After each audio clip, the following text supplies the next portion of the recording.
செடிக்கு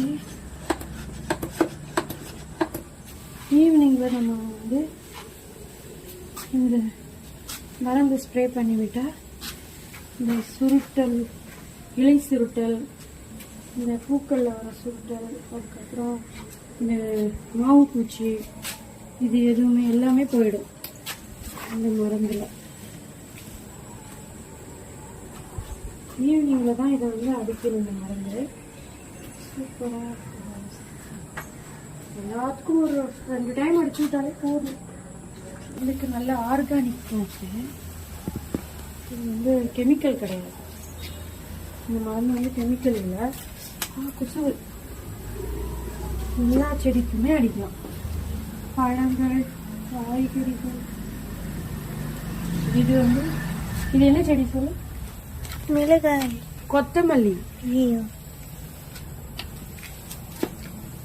இது என்ன செடி சொல்லு? இதுதான் வந்து மிளகாய். விதை போட்டிருக்கேன். மிளகாய் இல்ல, ஜம்சா விதை. ஜம்சா விதையா? ஆமா. அது கூட தான் வளரும் செடியில. அது எவ்வளவு ஸ்மெல்லா இருக்கு, சூப்பரா இருக்கு. ஜம்சா விதை ஸ்மெல் வருதா? இலையை பிச்சு ஸ்மெல் பண்ணாலே சூப்பரா ஸ்மெல் வரும். இந்த இலையில புது துளிர் வரும்.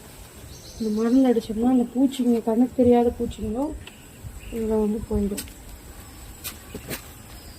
சூப்பராக இருக்கும். இதில் வச்சிருக்கேன்.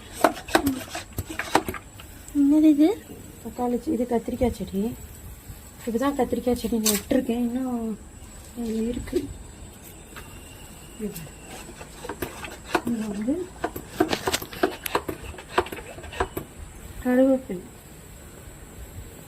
இதுக்கும் அப்படியே கொஞ்சம் ஸ்ப்ரே பண்ணிவிட்டோம்.